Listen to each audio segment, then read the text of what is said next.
So nice to see you. And Bless, I feel like I need a bless bookshelf you. behind me so I can fit in with the cool kids. Yeah, it's a very similar setting It behind us. I is. just realized. Great minds think alike. I mean, I have a few right here, but that barely holds up to you two brilliant Bless you. speakers. You have a Yes, beautiful thank you very much, plant. please. Yeah, Tomorrow actually it's I very have a good. brown thumb. I can't keep a plant alive to save my life. This used to have Right. 100 leaves. Look at this poor little thing. I gotta do something about this. But at least I can talk, I can speak, and ask great questions a lot better than I can keep plants alive. So I'm gonna lean on That's that amazing. today. Yes. It's Okay, I want to amazing. start with an apology that I've had an operation recently, so it's still a bit difficult to speak.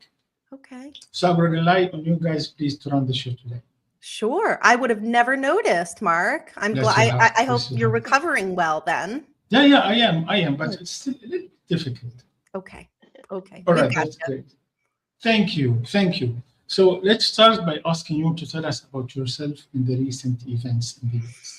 Oh my goodness, recent events. Well, business-wise, I have expanded into some kind of organically. It came to me, and I find myself getting asked to do more recruitment marketing in the digital world. Recently, Delta Airlines wanted to partner with me so that I could help them get the word out about really great places where transitioning educators can go to find jobs. And they said some of our most incredible flight attendants. So many people don't think about that. Our flight attendants used to be teachers. Can you help us recruit people? Really? Of course I can. So other learning organizations, lots of organizations. I think there was one called Learn Worlds. I just started helping showcase many of their learning opportunities for people, and they're located in Greece. So I'm going international. I'm catching up with you two. Congratulations. That's So amazing. life is busy, life is beautiful. I've been doing a lot of traveling, baby boys growing up, and it's just been breakneck. I mean, I'm sure you two can say the same. How's the new year treating you? Mark, how is the new year treating you? Other than this, Please of go ahead. course. I go ahead. Well, it's a very exciting moment in my life. As I shared with you, I have moved from Switzerland to Oman.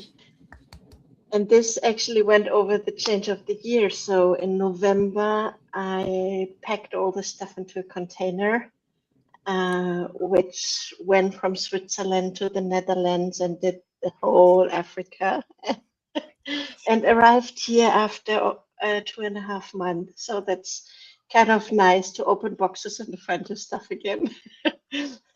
Work as much as personal. Yeah, and since we're here in Oman, and I'm still totally amazed by the country, by the people, by the beauty of the people, and also of nature. It's really amazing. Of course, it's wonderful weather.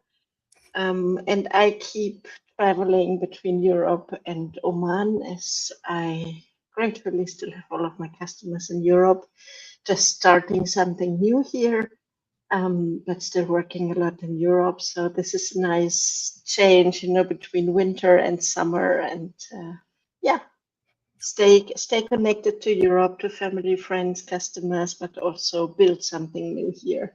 Wonderful. You give me so much It courage is.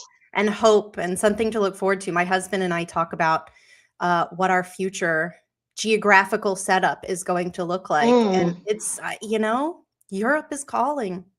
Europe is Really? calling. Yes. We love Istanbul.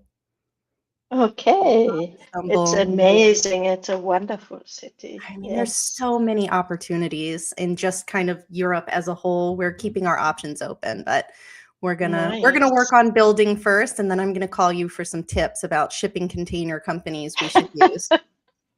Absolutely. I think you should come and see us in Oman also. Yes, please. I will take you. Don't threaten me with a good time. I will take you up on that. Please. Mark, are you in? you're muted. So yeah, absolutely. Please come and see us. I'm surprised. I still meet quite a lot of people who do not know exactly what Oman looks like or even where it is. But there's more and more people discovering it. There's more and more tourism. The country is doing a lot for tourism, and righteously so, because it's just stunning. You know, here, many people think you only have desert, but that's not true. You have 1,200 kilometers of beach. You have the desert. You have very high mountains, like in Switzerland. You have the wadi, like rivers and natural pools and amazing colors. There is an island that really, really looks like Mauritius. It's turquoise sea, and it's amazing. It's beautiful. Wow. Together with the kind people, it's really a nice spot to come and see. That's I'm waiting for you. Has there been anything that like shell shocked you that you just didn't expect, being a visitor versus now physically living there and setting up your home there? No, not really. So there's nothing that has shocked me. There's quite a few things that amaze me and that surprise me. And this is what I like, you know, in some perspectives, Oman is so much ahead of Europe. Like, for example, digitalization. And we focus a lot to contribute to work in digital transformation here. I remember when I came to get my residency card to sign up in the country as a resident, I thought, oh, now you will spend the day at the police actually to ask for your residency, and then it will take weeks. Like I'm used in Germany or Switzerland, it takes quite a few weeks until you get a passport or something. So after 20 minutes, I went out, proud resident of Oman. And how about that? Those things, the whole country runs on WhatsApp. Everything is easy going, be it to order food or to correspond with the ministry. Everything is quick and easy. Wow. It's really impressive. That's fabulous. So I guess you would call WhatsApp one of the front runners of the digital transformation of global communications, right? I need to get on that. Here definitely it's the communication mean number one beside direct communication. I like that.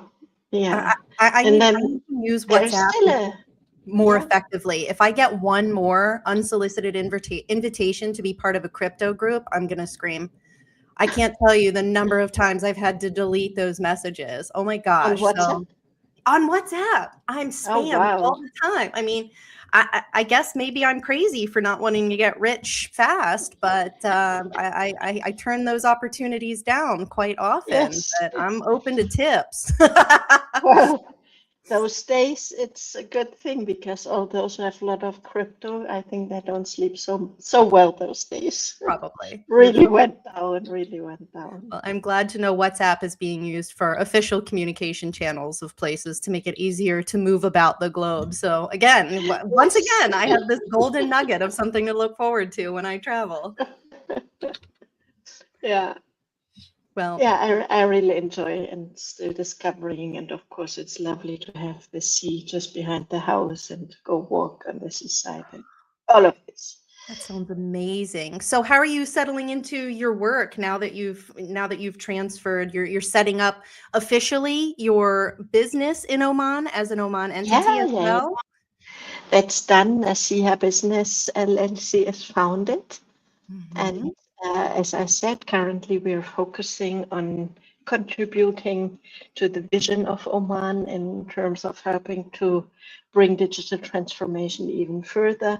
And this is always a combination of helping customers to strategize in the right way what digital transformation should mean for them personally, for their businesses and need customers. As well as helping them to implement, and of course all of the technical part of the digital transformation when it comes to AI solutions, or a big topic that is coming now is the e-invoicing, where we are quite specialized on.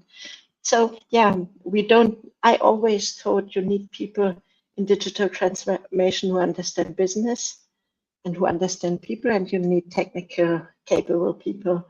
And very often this doesn't come together, but this is what we do at Nasiha. We speak the normal language of normal business people. We train and help to onboard people, but also we're technical, knowledgeable to do all the transformation. That's wonderful. Wonderful. I have a question for you, if you'll indulge me. Oh, I like that. You beat me to the punch. Maybe I should. You should co-run the podcast. You just had a question. Well, I will. I'll get back to it, and it's specifically around the definition of digital transformation for the layperson. But I'm going to answer this question. Let me read it. Stephanie, since your last visit, what is one truth about your industry that you've had to completely unlearn because it simply doesn't apply in 2026? Ooh, that's a juicy one. It's around. Can you please read the question loud for people and followers who are listening but who do not watch? I would love to. I'll show off some literacy skills here. Stephanie, since your last visit, what is one truth about your industry that you've had to completely unlearn because it simply doesn't apply in 2026? I wouldn't call it unlearning. I would say a much quicker pivot in understanding, a much quicker adjustment. And that is that in the world of digital transformation, specifically in how AI is being incorporated into typical workflows. And I'm not talking about business strategy. I'm not talking about the high level pieces. I'm talking the day-to-day incorporation of AI in every person's workflow. I have had to very quickly shift from my thinking in that companies want generalists. That used to be the case. Now in hiring, people don't just want, but they need specialists. This time last year, the shift was happening away from generalists, utility players, people who can wear many different hats in businesses. And we lost Mark. We'll keep going, and you can gut check me on this, Barbel. And what you're seeing too is that everybody who is hiring in a world of this transformation, they require all existing and especially new employees to be able to say, I know how I can fit in and solve your business problems as soon as you hire me, and here's how I can do it because now I have access to AI. I can ask questions faster. I can find information faster. I can ideate faster versus I'm a really good person. Bring me on board. Bring me on board and I can learn everything really quickly. Nobody is giving people time to learn anymore. The only way you're going to be successful is if you can come on board and demonstrate that you already have AI literacy, that you already have foundational technological literacy, and you're able to quickly learn. So circling back to the initial question, I don't think I've had to completely unlearn it because there's no such thing as completely unlearning. You have your beliefs based on the environment around you at the time. And since the environment is rapidly shifting, my advice based in data is rapidly shifting to keep up with the demands of the world. And I'm curious, this is actually the perfect segue to the question I had at the beginning for you, Barbel. Is what you're seeing when you are getting a new client, when you're getting a new customer, are they expecting faster, tighter turnaround for implementation, or are people still forgiving in their timelines in terms of adopting technology? I would say less and less forgiving, less and less patient, because this whole world is moving forward so fast, and all of your competitors are adapting very fast. And as we know, if you don't adapt in your industry, whatever industry you might be in, then it becomes really difficult. So I recently published a book on exactly this question. This is business transition with AI, because I still see companies who say, well, we don't have the budget, we didn't have the time, we will look into it later, we don't use AI deeply. And I'm afraid that those companies who do not take very quickly the opportunity to learn and to grow and to implement will really miss something. Always reminds me on when the car has been invented, and you know, Mr. Daimler, a German, a fellow German, his wife took the car and made like something like an 80-kilometer drive, and people on the horse around her thought she would be completely crazy, especially because she took her 2 children into the car. And sometimes I feel some people are still riding horses and saying, well, we have our horse, this always worked. Why should we be so crazy and use a car? But people So get this comfortable. is going very, very, very, very fast. And what I also see is that, yeah, companies are very, very different in their approach, in their maturity in terms of AI, but more and more it goes quickly. And for example, the big 5 consultancy companies, they have hired the biggest talents over the last decades, and now they start to set people free. And if they hire, it's definitely people with AI literacy. So then follow-up question to that. And then, Mark, I'll get to that question that you just asked on the screen. I think one pertinent thing for everybody listening, because you know, the folks who are tuning in right now are looking for not theory, they're looking for, you know, real world examples of how to stay ahead in this world. And it's not, so many people think staying ahead in digital transformation and AI means just learning, but in our space, we can't just learn the AI. We need to get those people who are the horse riders much more comfortable with a car. Yes. And so my follow-up question to you in this space is what do you say to those people who are saying things like, I'm perfectly comfortable with my horse. I know exactly what I'm doing with it. It has served me well this whole time. What do you say to those folks who are reluctant to move as quickly as the world is? And is it okay to remain a horse rider for a while? Like, does everybody have to go to AI? It depends what you want. If you want to live on the countryside, be quiet and enjoy life, getting on your horse in the morning, of course you don't have to. But to be more seriously, yes, we do all have to be able to use AI. And I would tell those people, stay curious and just start somewhere. You don't have to have a PhD and whatsoever to start with AI. Just start discovering it, start using it, start to implement it into your day, or at least work day. And then you get your literacy. To companies, I also say invest in training your people. You cannot expect from everybody that you become an expert on your own. Yeah. And what even as an expert, technology is developing so super fast, but we should be comfortable with this. I give you another example. My mom, who I admire a lot, she's a very intelligent person, but she has never ever used technology. And she happened to live with us for a while, and we had this nice cooking space with touch screen. It was all black, the coffee machine all black, So high other tech. devices, and actually pretty normal. In every Airbnb you find this today. And she was so unhappy because she didn't figure out how to turn the stove on it, you know. So if you, and she's a very intelligent person, but if you skip certain technology steps or other steps in society, then the gap is so huge that it becomes difficult to catch up.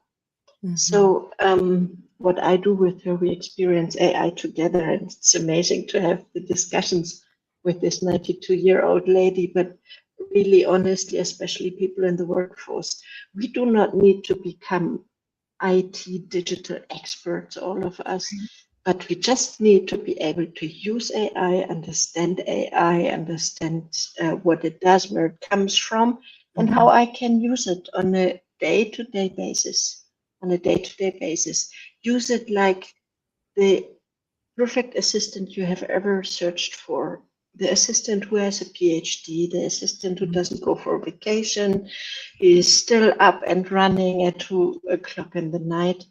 We now have all of the agents that take nasty tasks from us. You can Right. tell the AI, rename my files. I don't know how many years of my life I have spent to rename files for my accountancy. Yeah, been there. That's finished. That's It's done. it's But one more thing, if I may, do Sure. not delegate your intelligence and Yes. your creativity to AI, because then you're definitely losing. Right. There is the first research that shows how our brain or our brain capacity is not used when we use AI. So I always, when I do trainings, I say, people, start with your own idea, start with your own draft, start with your own text, and then take AI to get better, to get faster, That's it. to have a sparring partner. I But if always we just give everything to AI, I'm afraid we end up quite stupid. all Yeah. the time. Well, We AI don't is use the muscle. it's not meant to replace us. It's meant to replace the tasks that slow us down. We have to Yes. remember that, right? It's not here to replace our thinking. It's here to help us free up time so we can do more creative thinking work. Mhm.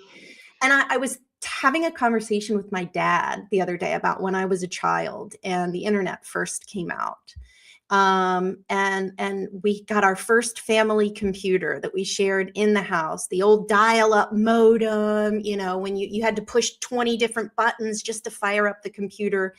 And I remember sitting at the computer getting so excited. And as a child, you don't think about what can go wrong. You just want to press buttons and click and be curious. And what I had drilled into my head was, don't touch it while it's starting up. Don't touch anything.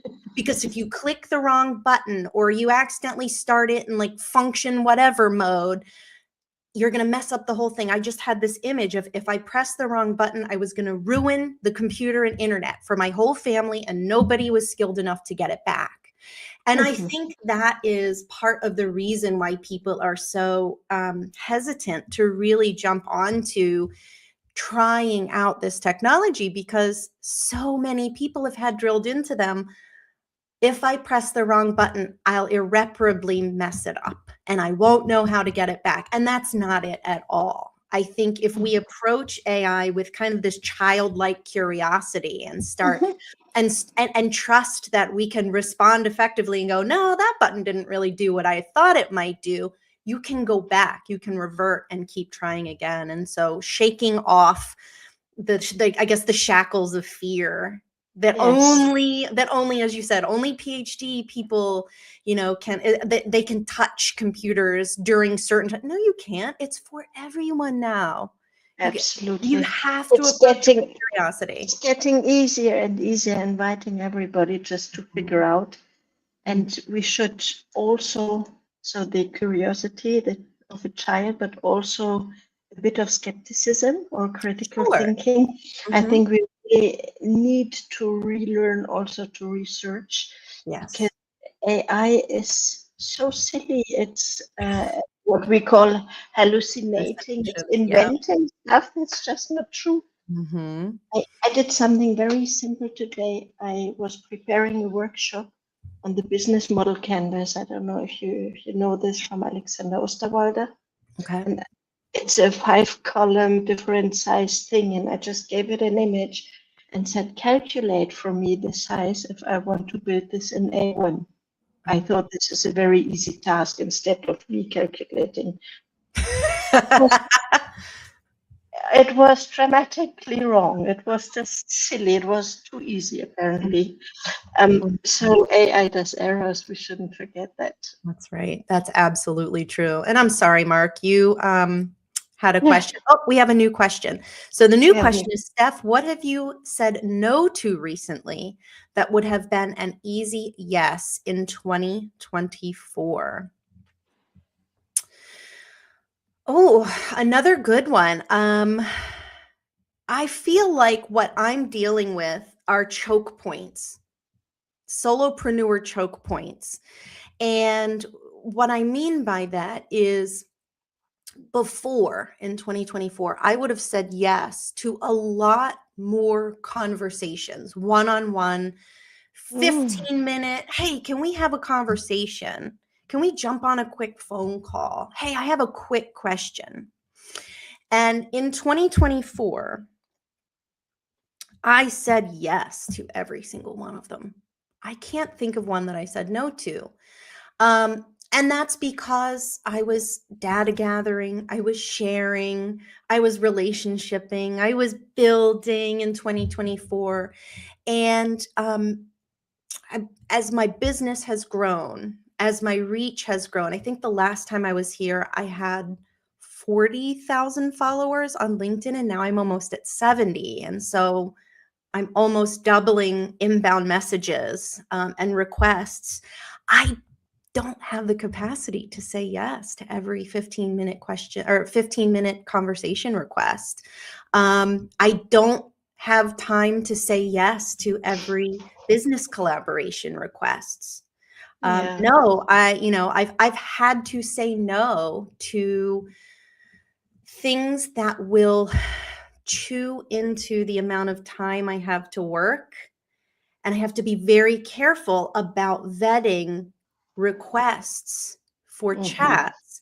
If the chat, I ask myself, is the conversation I'm about to have going to benefit my clients or my greater audience? And if it is not an immediate yes, it has to be a no. If it's a maybe, but if it's unclear, it has to be a solid no. And I go into typing. I don't have time for that conversation right now. I have to stay hyper focused on my goals and my clients. Here's some information. So I've been tighter in creating an FAQ page and creating a media outreach page. And that's Hmm. how my digital transformation is coming along, is because I have to be more careful with my time.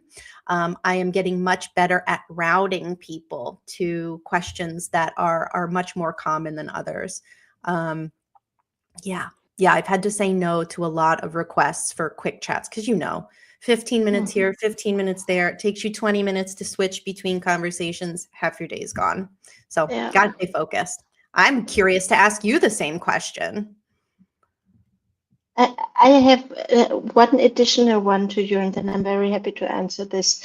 And so as you're describing it, you're more greedy with your time as your Yeah. business has grown. Mhm. So this is apparently one big success factor.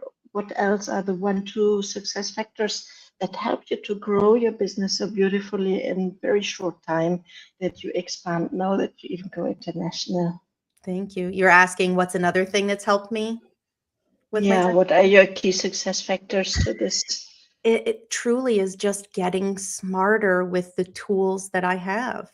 Um, Hmm. of and I hate to beat this dead horse, like to go back to the horse analogy. Thank you, horses, for giving us plenty to talk about today. I hate to beat this dead horse, but also getting faster with creating agents to handle integrations between emailing and marketing and affiliates, of lead qualification, um, Mhm. getting faster with agents, and also getting faster with creating custom GPTs to help me replicate what I need to do, but still have a personal touch to all of my communications. It really truly is embracing the tools that are out there and being careful, as you said, being skeptical, not saying yes to every single one, but sticking with a core a core group of technologies Mhm. and not spreading myself too thin, trying to learn everything and just capitalizing, doing less, but doing it better. Yes. With deeper knowledge with AI, and also recording my standard operating procedures. That's another thing that I have found. It's almost like journaling, writing down the steps of how Mhm. I'm kind of building second and third brains using AI. Mhm. It helps me when I have to make another hire, when I expand more, it helps me to know everything is already recorded so I can hand Mhm. off more tasks, more effectively. Really, it's AI. It's AI, and it's checking in also with real people and having these conversations so that I don't get lost on a robot island. Mhm. Staying Yes. grounded in conversations with other humans too, so that I don't lose my personhood amidst, the rapidly evolving demands of agentics. Yes. Steph, you help teachers to get into the world of economy of businesses, or help businesses to onboard teachers who want to change their career. Yeah. You just mentioned that you have the impression that more and more AI or technological people are needed, Mhm. less generalists. How does this disturb your business, or how do you deal with this when it comes to teachers who have this broad knowledge? And I remember how you explained that they're forced to be the one man, the one woman show who manages everything, who knows a lot of things. Yeah. It doesn't disturb my business at all. Matter of fact, it helps focus the way that I talk to people about what it takes to stand out, to get recognized and hired. It actually makes my job, believe it or not, much easier. Because Really? yes, because if you're a generalist, you could have 10 million people that are good at 100 million things. Whereas when you have a specific demand in the economy, when you have in the job economy, you can point people to very specific requirements. You can drill in on, all right, you might have 100 things that you're good at. And they say, well, I'm good at so many things. I just need someone to give me a chance. And then whatever they Mhm. really need me to be good at, I'll drill down and I'll be good on that thing after I'm hired. But the problem with that is they're not going to hire you until you can prove you're really good at that one thing they need you to do. And Yeah. so it is actually very helpful to say, okay, let's ask ourselves this series of questions. You can be good at 100 things, but what do other people keep coming to you to solve? What's the pattern? And that's your specialty. What do other people expect you to be an expert on? And then they go, oh, well, my coworkers always come to me for this thing. And I say, that's your specialty. Now, let me ask you, can you make it even faster to fix the problems that they're coming to you with if you use AI, if you use this different software, if you had a personal assistant with you that doesn't eat, sleep, doesn't need a break? How could you be even better and faster at solving those problems? Mhm. And they start going, oh, I never thought about it that way. And I say, once you really drill into that, that's your narrative. That's your story. That's how you stand out as a specialist. That's what you're known for. So that's what you need to write on your resume and in your LinkedIn. This is what I'm really good at solving. And I already have this list of proof. I've already solved these challenges. And now I'm excited to start adding AI into that so I can be faster and more efficient at it. Mhm. I say, that's the person you need to present to your future employer. And they go, is that it? Is that how I take it from 100 things to 2 things? Yes. It's really simple when you step back and think about it in that lens. And it's helped a lot of people zero in on feeling really damn good about themselves in this new job economy. It's amazing. It's amazing. So I was wondering, I mean, we kind of live in crazy times, right? We have really crazy times.